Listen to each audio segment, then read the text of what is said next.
acallemos un poco el alma y les invitamos a escuchar. No temeré, pues en tu amor seguro estoy, tu salvación eterna eres fiel. Mi corazón confía en ti, mi guardador, tu gracia es sin condición. Eres fiel y la vida o la muerte podrán separarme de ti, Señor. Alto precio pagaste, mi alma compraste para ti, soberano, mi Salvador. Solo en él yo confiaré, poderoso, mi Redentor. Toda mi vida entrego, soberano, mi Salvador. Solo en él yo confiaré, poderoso, mi Redentor. Toda mi vida entrego. Señores, en esta mañana te anhelamos. Mi alma tiene sed de ti. El salmista lo expresa, Señor. Tu pueblo también lo expresa. ¿Quién nos dará de beber el agua de vida, de la cual jamás tendremos sed? ¿Quién nos dará del pan del cielo, el verdadero? ¿Quién lo tiene si no eres tú? Gracias, bendito Salvador, por venir por mí. Dile, gracias. Gracias por venir a rescatarme, por salvarme, por darme propósito, sentido a la vida. Gracias por librarme del juicio, del corazón malvado que habita en nosotros. Gracias por librarnos del pecado y la maldad. Muchas gracias. Permítenos, Señor, en esta mañana seguirte adorando de tal manera que apreciemos tu palabra, tu consejo divino, que nuestra fe cada día se fortalezca viendo al invisible como sucedió con Moisés. Te adoramos y te exaltamos, bendito Dios de los cielos, en el nombre de Jesús, amén. Queridos hermanos, buenos días. Seguimos en el estudio del libro de Hebreos. Hoy vamos a ver el capítulo 10 y vamos a concentrarnos en una porción del capítulo porque es demasiado largo. En el sentido, no se escuchó como raro, demasiado largo, ¿no? Digamos, es muy, muy rico, esa sería la palabra, en revelación, por lo cual vamos a tratar de poderle proporcionar para que nuestro corazón y nuestra mente pueda abrazar la riqueza que hay de esta palabra. Si usted me acompaña en el versículo 39, notará que dice la palabra ahí, pero nosotros no somos de los que retroceden para perdición, sino los que tienen fe para preservación del alma. Y hay una responsabilidad que cada cristiano debe tomar. Aunque la salvación está enteramente en las manos de Dios, también la salvación nos exige la responsabilidad del hombre. Es como alguien dijo, una paradoja allí que solamente está en la mano de Dios. Cuando uno lee la Biblia, fácilmente uno interpreta que toda la salvación está en manos de Dios. Pero cuando también uno lee la Biblia, hallaremos lugares donde la Biblia nos dice la salvación está en sus manos. Es como si usted es responsable de ser salvos. Sabemos que la salvación es un regalo de Dios, pero hay una exigencia en nuestras vidas.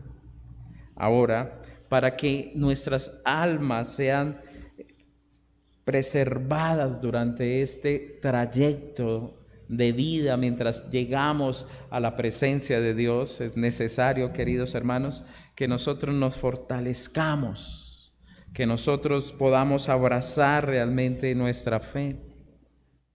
Y es lo que ha venido diciéndole el autor de Hebreos a los hebreos que querían devolverse a los rituales, al sacerdocio levítico, que querían volver otra vez al judaísmo, abrazar las cosas antiguas y soltar la salvación que había en nuestro Señor Jesucristo. Y son cosas que muchas veces suceden en medio de nuestras vidas, que queremos abrazar lo antiguo, queremos abrazarlo donde estábamos posiblemente más cómodos, y no nos daríamos cuenta muchas veces que estaríamos también en ese aspecto, queridos hermanos, vivenciando un retroceso. La Biblia dice que no agrada mi alma, el versículo 38, aquel que retrocede. El que retrocede no agrada a mi alma, por lo cual, queridos hermanos, tenemos dos acciones aquí o dos decisiones frente a Cristo. O usted le acepta y anda en el Señor Jesucristo, o usted le rechaza y retrocede del Señor Jesucristo. Aquí no hay término medio. Eso es las dos. Recuerde que la Biblia nos enseña, he puesto dos caminos delante de ti, el camino de la vida y el camino de la muerte, el camino de la bendición, el camino de la maldición. Escoge tú pues el camino de la vida para que vivas tú y los tuyos en el lugar que Dios nos va a poner. Y para consolidar esa parte práctica que ahorita sí se viene en el libro de Hebreos, recordemos algunos aspectos interesantes que nos ha dicho el autor. En Hebreos 9:27 nos expresa de que todo hombre va a morir y después de que el hombre muera, va a presentarse ante el juicio. Así está escrito. Y nos dice en el 28 que Cristo fue ofrecido una sola vez para llevar los pecados de muchos y aparecerá por segunda vez en relación con el pecado para salvar a los que le esperan, aquellos que anhelan la venida del Señor.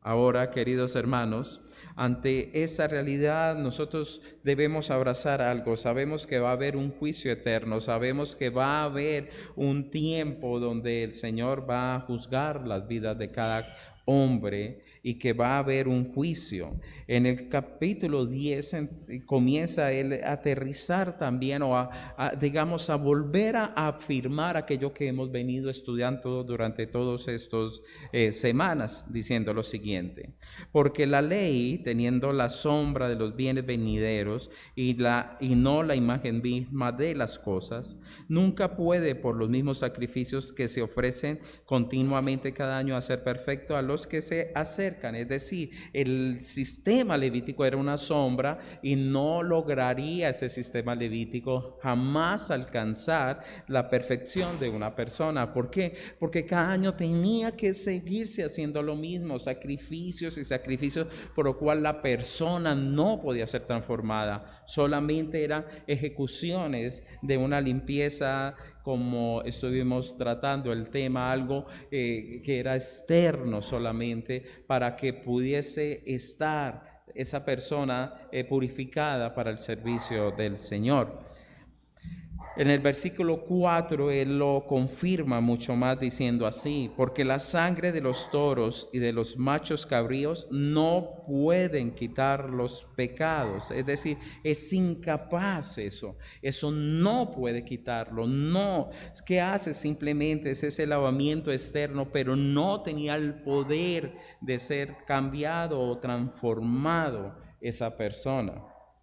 En el versículo 9 nos habla entonces de lo que el Señor deseaba. Si lo leemos en el 8, dice claramente así: diciendo primero, sacrificio y ofrenda y holocausto y expiaciones por el pecado no quisiste ni te agradan, las cuales cosas se ofrecen según la ley. Y diciendo luego, he aquí que vengo, oh Dios, para hacer tu voluntad, quitando primero para establecer lo último. Es decir, venía alguien venía para hacer tu voluntad, para poder quitar entonces todo ese sistema antiguo del sacrificio de los animales, de las ofrendas y los holocaustos que allí estaban desde el comienzo. El Señor decía, no es esto, no es esto.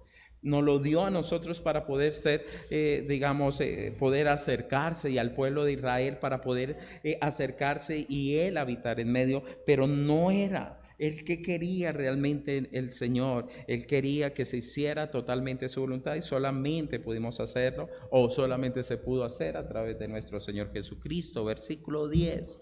En esa voluntad somos santificados mediante la ofrenda del cuerpo de Jesucristo, hecha una vez para siempre. Esa ofrenda que Él hizo, es decir, entregar su vida en el asumir nuestro pecado, tomar nuestra posición, nos ha hecho a nosotros santificados, nos ha justificado a través de ello. Por lo cual, si somos justificados, la situación se ha cambiado con respecto a nuestra relación con Dios. Versículo 12 dice así: pero Cristo, habiendo ofrecido una vez para siempre un solo sacrificio por los pecados, se ha sentado a la diestra de Dios. Versículo 14. Porque con una sola ofrenda hizo perfectos para siempre. ¿A quiénes? A los que son santificados. Aquellos que son santificados, aquellos que han sido escogidos, aquellos que ha puesto su Santo Espíritu. A ellos, esa sola ofrenda, una sola vez, esa ofrenda de Jesús es suficiente para que su trabajo de amor, de transformación y de cambio en nuestras vidas se dé y se complete. Luego tenemos la promesa que Él escribiría, versículo 16, sus leyes en nuestros corazones, y 17, y el perdón total, ¿cierto? No me acordaré de sus transgresiones. El 18 nos lo confirma diciendo, porque donde hay remisión de estos, no hay más ofrenda por el pecado. Es decir, si el pecado ha sido perdonado a través de Jesús, ¿qué holocausto debemos hacer si ya ha sido pecado?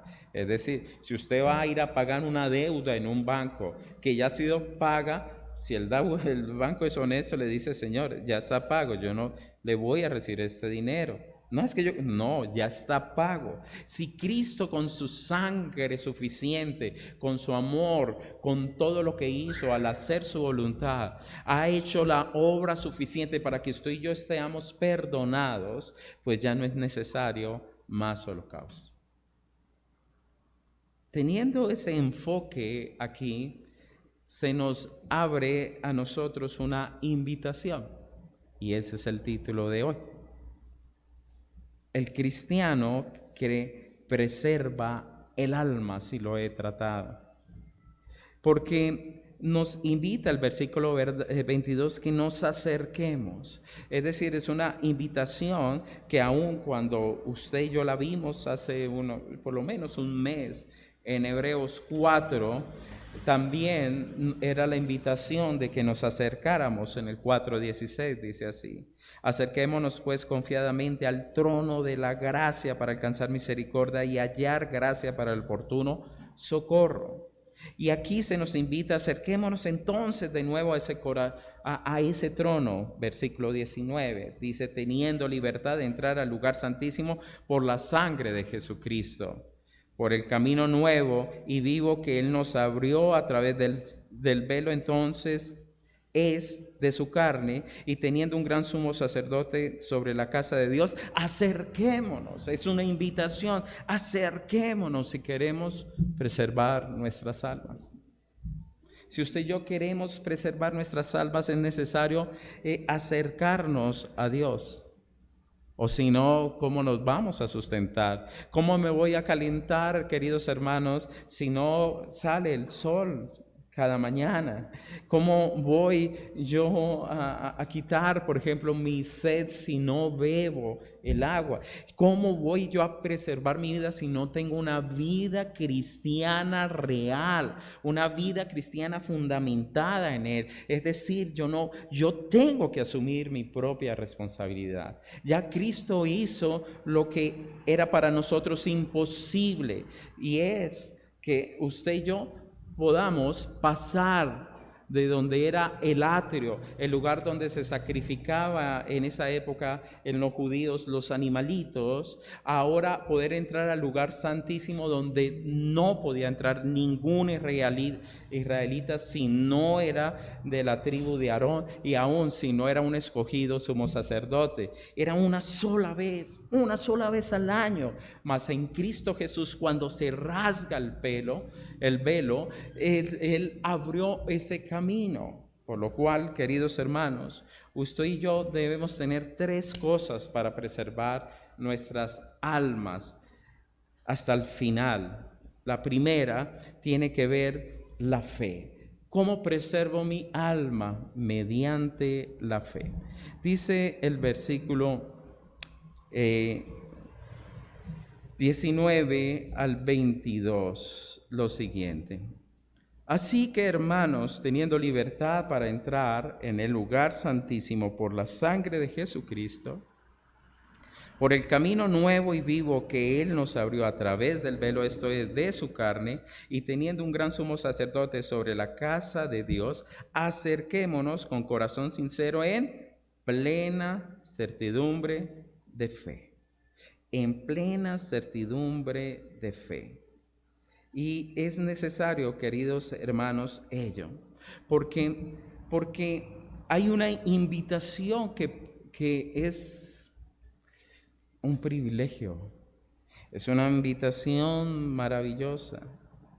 Es una invitación donde usted y yo ya no vamos a asistir por lo que yo soy, por las personas que tengo, por la palanca, por el dinero, por el conocimiento, por mi abolengo, apellido, nada de eso. Soy invitado, ¿por qué? Porque Jesucristo, Él, su sacrificio, Él es el importante, Él es el maravilloso, pudo ingresar a la presencia de Dios y estar sentado a su diestra. Somos bienvenidos al trono de misericordia de Dios por la obra de Jesucristo que hizo por nosotros.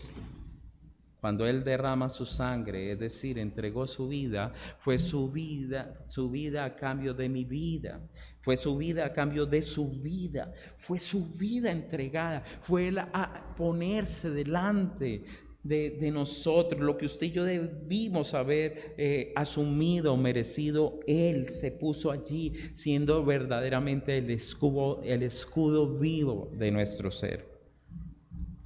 Y ese camino, querido, nuevo, cuando nosotros vamos a ese griego, significa un recién sacrificio. Es decir, nuevo ahí significa recién sacrificado. Y camino vivo significa aquel miremoslo de esta manera. Un camino nuevo significa un camino de un recién sacrificio, ¿sí o no? Si estamos mirando el griego tal cual es. Pero camino vivo sería como lo contrario, pero si fue un sacrificio, como una muerte y hay una vida. Es decir, hay una paradoja allí, ¿cierto? Pero vuelvo, lo dice, es el poder de Dios Santísimo. En Él, queridos hermanos, nosotros podemos tener la confianza de la conquista que el Señor ha tenido sobre la muerte. Y Él nos ha dado entonces un camino vivo, un camino de vida eterna que dura para siempre. Al entregarse nuestro Señor Jesucristo, queridos hermanos, ha caído la barrera que nos separaba. Si nuestro Señor hizo todo esto, si entregó su vida para salvarlo, ¿qué no podrá hacer ahora el Señor Jesucristo si está sentado a la diestra de Dios para cuidarme? Por eso debemos nosotros tener esa fe, queridos hermanos, para acercarnos a Dios. Es triste cuando desconfiamos de Dios, es triste cuando pensamos que Dios no nos quiere, es triste cuando pensamos nosotros que Dios no es un Dios de misericordia y de bondad, que reconoce nuestras falencias. Es triste, si nos lo dio todo, entregó su vida. Yo creo que una de las cosas más valiosas que usted y yo tenemos en la vida, ¿cierto? Preferiríamos entregar muchas cosas que entregar nuestras vidas. Y Él lo dio todo. Y si lo dio todo para salvarlos ahora, estando vivo y sentado a la diestra, ¿qué no hará para cuidar de su alma? Por lo tanto, queridos hermanos, es importantísimo y necesario que usted y yo nos acerquemos con ese corazón sincero, porque hay un problema en el corazón nuestro. Un grave problema, queridos hermanos. El corazón sincero significa un corazón auténtico, sin superficialidad, sin hipocresías en su vida, sin tener motivos ocultos. Porque hay un grave problema, como les digo, y es que muchas veces, como dice el Señor, este pueblo de labios me honra, me alaba, pero su corazón está lejísimos de nosotros, apartado. ¿Y por qué? Porque nuestro corazón, querido hermano, tiende a irse a ese tesoro que más amamos. Y si nuestros tesoros están en la tierra, queridos hermanos, pues ahí estará también nuestro corazón. Por lo cual debemos mirarnos. Y solamente esa fe puede mostrarnos esa realidad de nuestro corazón. El mismo David expresó claramente que él necesitaba ser lavado y limpiado. Límpiame como hisopo y seré más blanco que la nieve. Él necesitaba ser lavado. Él dice aún, cambia mi corazón. Él sabe que hay problemas aquí adentro. Necesitamos una cirugía. Jeremías decía, el corazón del hombre es engañoso y es perverso, por lo cual necesitamos que ser transformados para que nuestro corazón se vuelva en todo detrás de nuestro Señor. La Biblia dice que si lo buscamos de todo corazón, lo hallaremos. Si lo buscamos de todo corazón, hallaremos nosotros al Señor. Y nosotros venimos al mundo con fe, queridos hermanos. Todos tenemos una fe. Sin fe no podríamos vivir. Como les he dicho muchas veces, usted se para en un paradero de bus y usted, ¿por qué se para ahí? Porque usted tiene fe que va a pasar el bus. Es decir, es más, miremos un billete, ¿qué es un billete y un papel? Y tenemos fe que con ese papel negociamos. ¿Entiende? La fe es necesaria para la vida.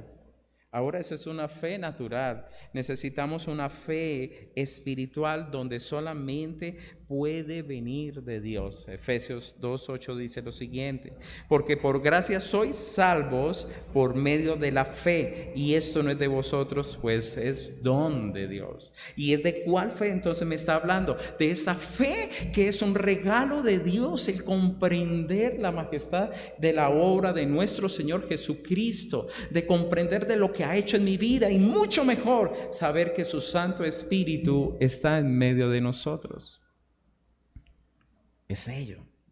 Eso es lo que nos transforma y nos cambia. La salvación es un regalo de Dios, pero viene acompañada con una fe que Él pone en nuestras vidas, queridos hermanos. Es como la gasolina que hace mover un motor.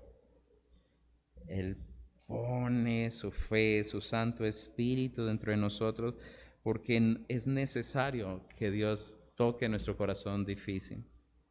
Anoche pasaron una película muy interesante, Inquebrantable, pero la segunda parte, no la que estuvo en cine, que fue tan famosa, sino la segunda parte, cuando este hombre vuelve a la vida normal en Estados Unidos y llegó con traumas, llegó sumergido en el alcohol, su matrimonio un desastre, pero Dios llama a esta persona que tuvo un corazón tan duro por tanto tiempo y a lo último postrado le recibe y le decía a mi esposa, es tan difícil que uno pueda sobrevivir en esta época si no hay fe en Dios, si Dios no toca el corazón del pecador. Por eso, porque tenemos fe, no vamos a venir con un corazón, hermano, que no sea sincero. No podemos venir, queridos hermanos, con una mala conciencia, dice ahí, y lavado nuestros cuerpos con agua pura. ¿Y qué es lo que él quería decir acá?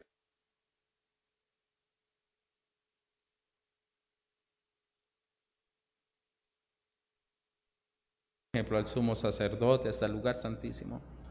Ahora usted y yo por la fe podemos vivenciar, no solamente acercarnos a un tabernáculo hecho por manos de hombres, sino al tabernáculo celestial delante de la presencia de Dios. Ese corazón purificado, símbolo de la santificación, y nuestros cuerpos lavados de esa mala conciencia, ¿cierto? Y purificado el corazón de la mala conciencia. Yo creo que una de las cosas más difíciles en el corazón de una persona es que se perdone.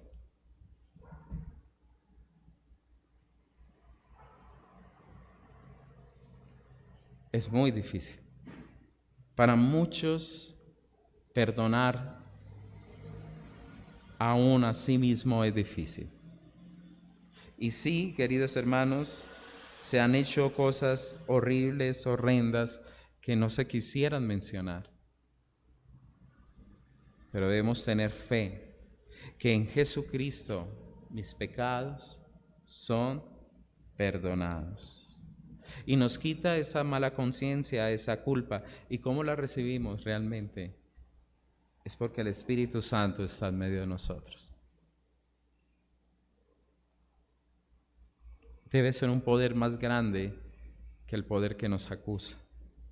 Debe ser una verdad más fuerte que alumbre y, como dice uno, encandile la oscuridad. Y esa purificación y ese lavamiento que hace el Santo Espíritu de Dios a través de la palabra, queridos hermanos. Vosotros sois limpios por la palabra que os he hablado. La sangre de Jesucristo nos lava, el Espíritu Santo nos purifica. Es decir, el lavamiento del cuerpo es algo externo, ¿cierto?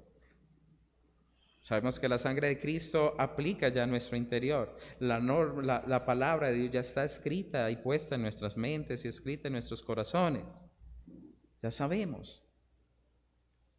Lo que él trata entonces de decirnos aquí, comparándolo con el rito de Aarón, es que ya nos lavamos, es nuestra forma de vida.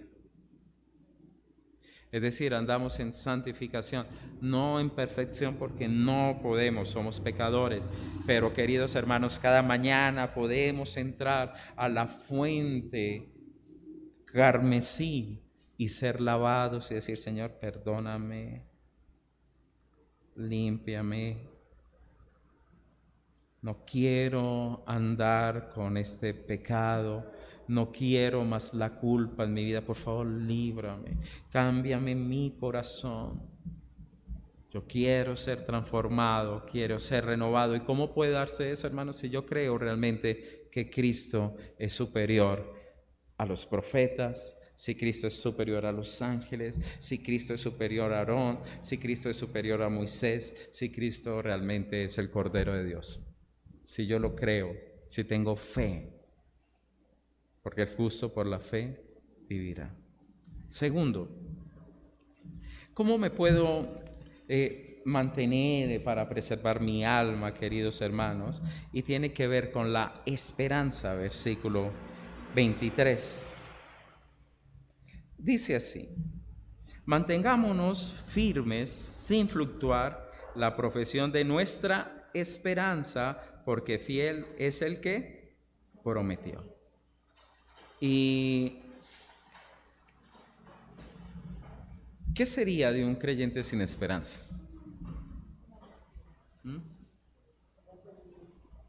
¿Sí o no? ¿Qué sería de nosotros sin esperanza? Y no estoy hablando de la hermana Esperanza, no, estoy hablando de la esperanza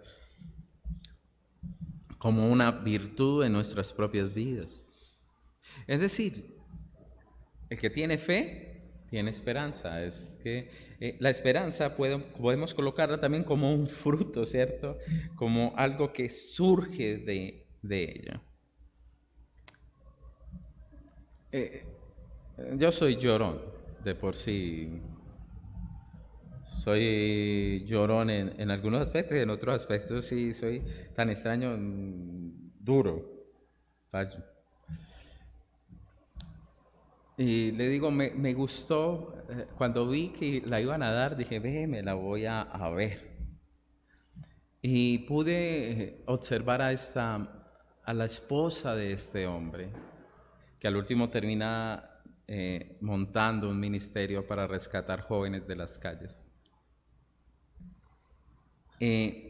Ella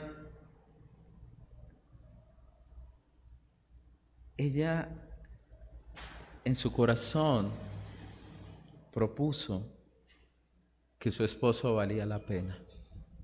Un hombre borracho, un hombre violento, un hombre que no conseguía trabajo, un hombre que al último quería ir a Japón a buscar quien le hizo daño para matarlo.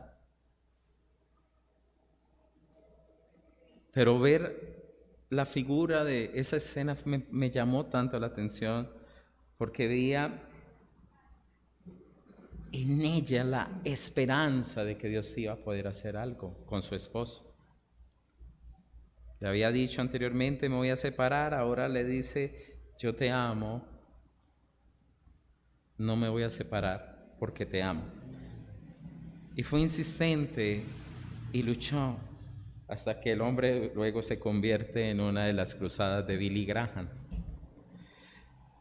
Y me llama la atención y lo traigo a memoria por eso, queridos hermanos, porque nosotros no podemos perder la esperanza en un Dios que es soberano y poderoso. No podemos, ¿cierto? Porque si perdemos la esperanza, pues apague y vámonos, ¿cierto? Si perdemos la esperanza, pues ¿de qué nos vamos nosotros a aferrar?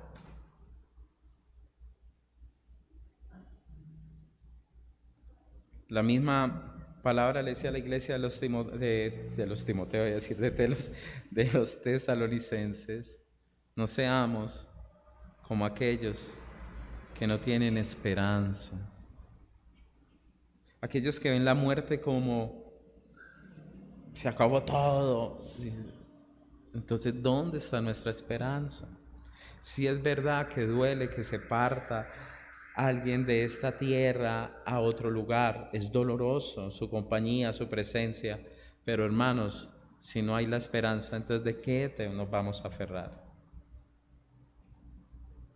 Lindo cuando el pueblo puede decir lo siguiente: aunque la higuera no florezca, ni en las vides haya frutos, aunque falta el producto del olivo y los labrados no den mantenimiento, y las ovejas sean quitadas de la majada, y no hayan vacas en los corrales, y con todo yo me alegraré en Jehová, me gozaré en el Dios de mi salvación. Jehová el Señor es mi fortaleza, el cual hace mis pies como de ciervas, y en mis alturas me hace andar. Aún en medio de esto, Él es Dios. Él es Dios. Él es el Señor. Por lo tal, queridos hermanos, no perdamos esa esperanza. No perdamos que Dios tiene la capacidad de transformar las cosas, de cambiarlo todo para su propósito. ¿Por qué? Dice ahí el versículo 23. ¿Por qué yo no pierdo la esperanza? Porque Él es fiel en lo que Él promete. Él es fiel. Él va a venir por su iglesia. Vamos a vivir esperándolo. Que puedo ser la generación, como puede ser la generación que no, pero viviremos esperándolo. ¿Por qué? Porque Él es fiel. Él es fiel. Fiel para rescatarnos, para cumplir lo que ha prometido. Y por último, ¿cómo nos mantenemos? ¿Cómo preservamos nuestra alma, queridos hermanos? A través del amor. Manteniéndonos en el amor. Entonces, podríamos decir, ¿cómo cuidamos mi vida cristiana? Fe, esperanza y amor. Mire el amor cómo se manifiesta, y aquí es un amor congregacional. Dice así: mantengámonos firmes sin fluctuar la profesión de nuestra esperanza, porque fiel es el que prometió, versículo 24. Y considerémonos unos a otros para estimularnos ¿a qué? Al amor y a las buenas obras, no dejando de congregarnos como algunos tienen por costumbre, sino exhortándonos, y tanto más cuando veis que aquel día se acerca. Y es interesante esto, queridos hermanos, porque cuando a una persona se le es quitada lo que ella se apoyaba antiguamente de cosas que no eran de Dios, y viene a lo que es de Dios, esa persona se va a sentir en alguna forma a veces como perdida, desnuda, desalojada, abandonada, digámoslo así. Por ejemplo, ¿cuántas personas vienen en el Evangelio y la familia se pone en contra? Otras personas vienen al Evangelio y se le levantan los problemas que menos piensan, porque el enemigo también se levanta a tentar. Entonces, para podernos mantener firmemente, queridos hermanos, es necesario que podamos vivir en el amor, estimulándonos en amor el uno con el otro. Es decir, el Evangelio debe producir amor entre el creyente. Debemos cuidarnos mucho, porque a veces nosotros llenamos nuestros corazones de conocimiento del Evangelio y pensamos que el conocimiento del Evangelio de una vez nos lleva a ser amorosos, y a veces se utiliza el conocimiento del Evangelio como algo que castiga, separa y destruye. Los fariseos tenían mucho conocimiento, pero no tenían comunión. Y usted y yo debemos tener cuidado de eso y pedirle al Señor: ayúdanos, Señor, para que no dejemos de tener amor por el hermano. Me acuerdo que alguien me decía: pero es que amor sin verdad no es amor. Pero trataba de decirme para justificarme la ley. Dice: no. No es así, eso no puede ser de esa manera. Porque la Biblia nos dice que seamos pacientes con los débiles. Por tanto, queridos hermanos, debemos amarnos. Amor es voluntad de Dios para nosotros. Es lo que usted y yo podemos hacer, es lo que yo decido. Yo decido amar. Triste cuando tenemos ese cristianismo yo solo, nadie más, yo solo con el Señor, yo con el Señor. Ay, queridos hermanos, qué peligro eso. No hay como ese amor donde somos hermanos, nos motivamos, nos ayudamos, nos exhortamos, nos corregimos, nos levantamos el uno al otro. Qué bendición cuando tenemos aquel que está ahí, que nos está mirando. A veces no es bueno, pero eso nos motiva a veces a luchar, ¿sí o no? Nos motiva a seguir adelante, nos motiva de quién poner nuestra mano sobre ese hombro, y es lo que Dios quiere. Me alegré cuando me dijeron, vamos a la casa de Jehová. Él se gozó, ese salmista, vamos a caminar, vamos para Jerusalén. Tan hermoso cuando usted y yo nos podemos ayudar mutuamente. Una hermana nueva de edad que comenzó a venir a la iglesia.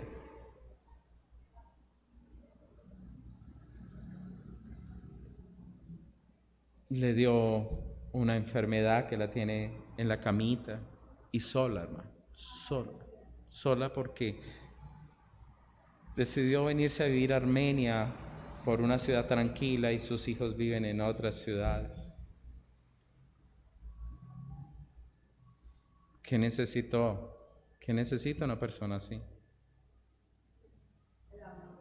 El amor de la iglesia. Ayudarnos mutuamente. ¿Qué necesita? ¿En qué podemos colaborarle? ¿Necesita este medicamento? Por favor, nosotros se lo llevamos. Así sucesivamente. Unos hermanos se vinieron a vivir también aquí a Armenia. ¿Y dónde nos ubicamos? Con amor le ayudó Patricia y dice, ven, está tal lugar. Es decir, eso nos ayuda. Cuando nos damos la mano el uno con el otro. Por eso, queridos hermanos, es necesario que en la comunión con el Señor amemos y seamos también amados. Todos necesitamos recibir amor. No conozco el primero que diga que no necesita recibir amor. ¿Y por qué? Porque es que se acerca aquel día, y dice en la parte 25, se acerca el día. Se acerca el día donde Dios le va a derrumbar a usted su sistema. Se acerca el día donde posiblemente Dios va a tumbar muchas cosas en su vida. Se acerca el día donde puede haber una gran desolación para muchos. Se acerca el día. También se acerca el día cuando el Señor vendrá. Y se acerca el día cuando el templo va a ser destruido, porque Hebreos escribió antes de que el templo fuera destruido. Cuando todo eso se quite, entonces, ¿qué va a tener usted? Cuando miremos de un lado a otro y digamos realmente qué tengo yo para abrazarme, para fortalecerme, para caminar, ¿qué tengo yo? ¿Qué tengo?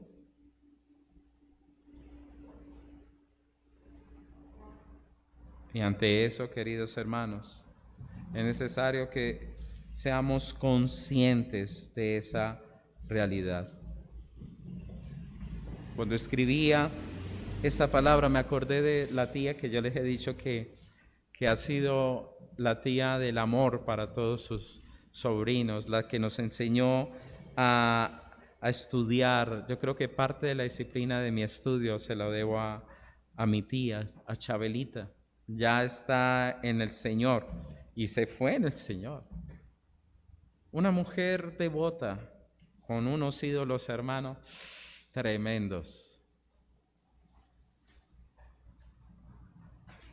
Yo le decía a ustedes que cuando me iba de visita me dejaban en el cuarto de ella y eso tenía un escaparate, unos muñecos grandes. Y dije, no, yo entraba con temor, no por el miedo a los demonios ni esas cosas, sino que temblar y que cayera uno de esos muñecos encima, ¿cómo duermo yo ahí? El resto. Pero recibió al Señor.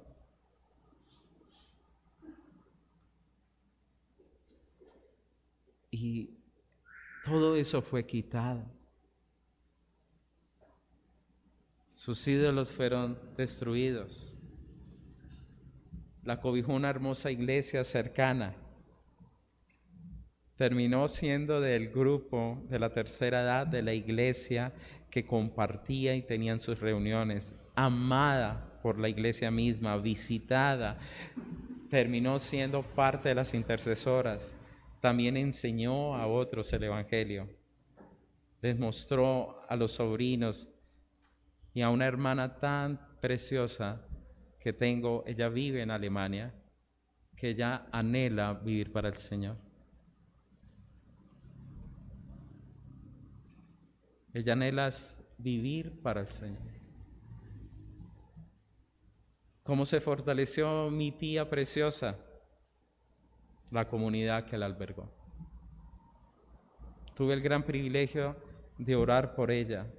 Tuve el gran privilegio cuando Dios permitió que ella recibiese en su corazón la certeza de su salvación, la presencia del Espíritu Santo. Ella me decía, hay un fuego en mi vida, tengo un fuego, estoy con fuego, me decía. Tuve ese gran privilegio de ser alguien que Dios permitió con mis ojos ver la maravilla del producto de su sacrificio y su salvación. Por eso, queridos hermanos, amémonos, perdonémonos, cuidémonos, protejámonos. Porque el hermano que usted tiene al lado y de pronto usted tiene su inconveniente, pues lo va a ver todos los días allá arriba en el cielo. Pues vámonos desde aquí arreglados. Vámonos desde aquí. Las secoyas son uno de los árboles más grandes que hay en el mundo. Es más, hasta los atraviesan para hacer túneles, imagínense, son de millones de años, podríamos decir. Y se ha determinado que no tienen las raíces tan profundas como deberían tenerlas. Ustedes se preguntaban cómo esos árboles, que fácilmente puede ser el tronco desde aquí hasta allá, se sostienen. Y han llegado que es que entre las cegollas se entrelazan las unas a los otros y todas se sostienen entre sí. Usted y yo debemos sostenernos entre nosotros. ¿Y cómo lo hacemos? El amor, hermanos. No es la perfección, es el amor. Vamos a orar. Señor, te damos gracias por tu infinito amor y tu misericordia. Señor Jesús, ¿cómo podríamos nosotros tener una seguridad y una salvación tan grande si no hubiese venido quien haría tu voluntad, sin pecado alguno, que hubiese tomado mi posición de pecador, que hubiese pagado por mis culpas? ¿Cómo podríamos estar nosotros de pie sin su preciosa vida, su sangre derramada? Y que la justicia de Dios hubiese sido aceptada delante de Dios Padre. ¿Cómo pudiésemos estar nosotros, Señor, sin culpa en nuestros corazones? ¿Cómo pudiésemos recibir un perdón si tú no te olvidaras de nuestros pecados? Gracias por tu Santo Espíritu, porque necesitamos una fe más allá de mi comprensión, una fe más allá de lo natural. Necesito una fe celestial. Cada alma la necesita, cada corazón lo necesita. Si tú tienes problemas de perdón en tu corazón y ante ti misma te ves como alguien que no mereces, pues hermana, es verdad. pero alguien pagó por ti porque te ama, simplemente porque te ama y te perdona. Y te da el Espíritu Santo sobre tu vida para que no haya más esa culpa, ese ataque en tu conciencia. Te da el Espíritu Santo para ayudarte, a fortalecerte, para que puedas caminar, para agradarle a Él. Acerquémonos pues con un corazón sincero, no en hipocresía, sino en verdad. Eso es lo que Dios quiere, un pueblo que sabe acercarse a Él totalmente, sin ninguna máscara, totalmente sin ninguna deuda en su corazón, sino diciendo: Señor, aquí vengo como pecador, pero vengo en el nombre de Jesús. Vengo a suplicar misericordia, vengo a suplicar la gracia para poder vivir. Necesito de ti, necesito ser lavado, purificado. Necesito, Señor, caminar cada día siendo consciente de las decisiones que debo tomar en la fe en el Hijo de Dios, como un cristiano llamado para la salvación. Señor, tengo esperanza en tus promesas, tengo esperanza en tu poder, tengo esperanza en cosas, Señor, que hay en mi corazón, que tú has sembrado, porque han venido, Señor, de ti. Si tú sembraste, Señor, la fe en mi corazón, tu palabra en mi corazón, tu verdad en mi corazón, fiel es aquel que ha prometido.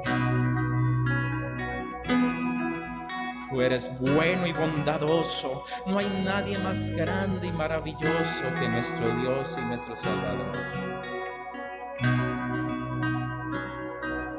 Y ayúdame a amar de verdad, Señor.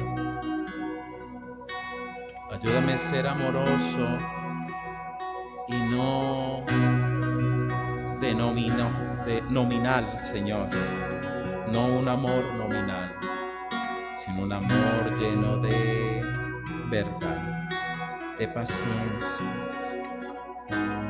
sin guardar cosas en el corazón, sin engaño, sin envidia, transparente,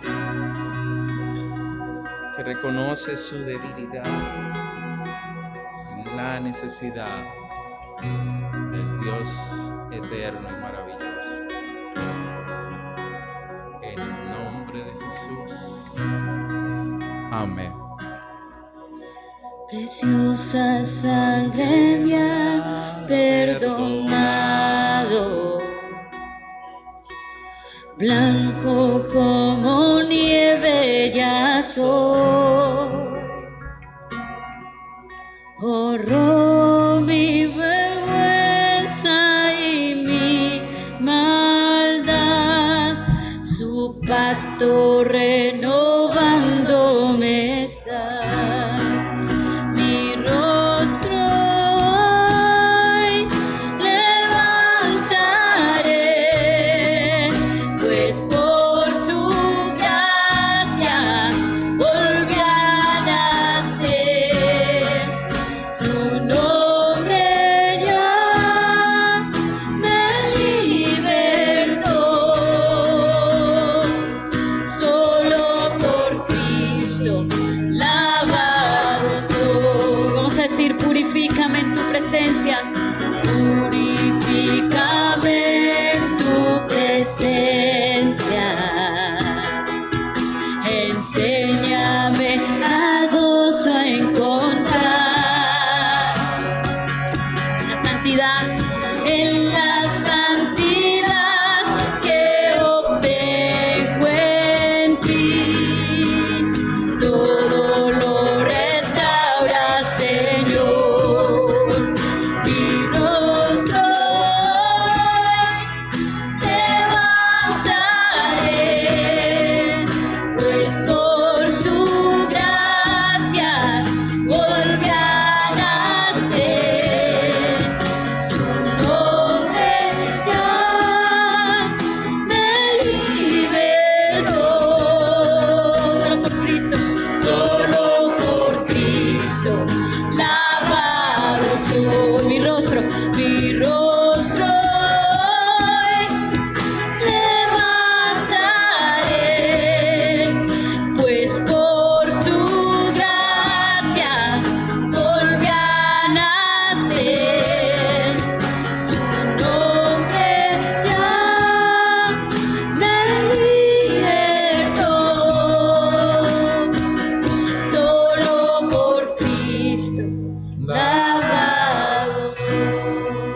Gracias, Señor, por el amor tuyo.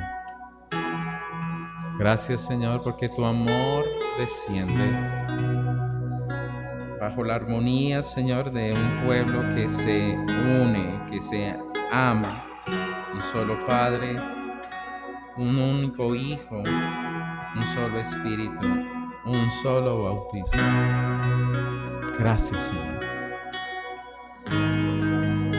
Ayúdanos a proseguir en este peregrinaje con fe, con esperanza y amor. Llévanos a nuestros hogares este día bajo tu bendición, en el nombre de Jesús. Amén y amén.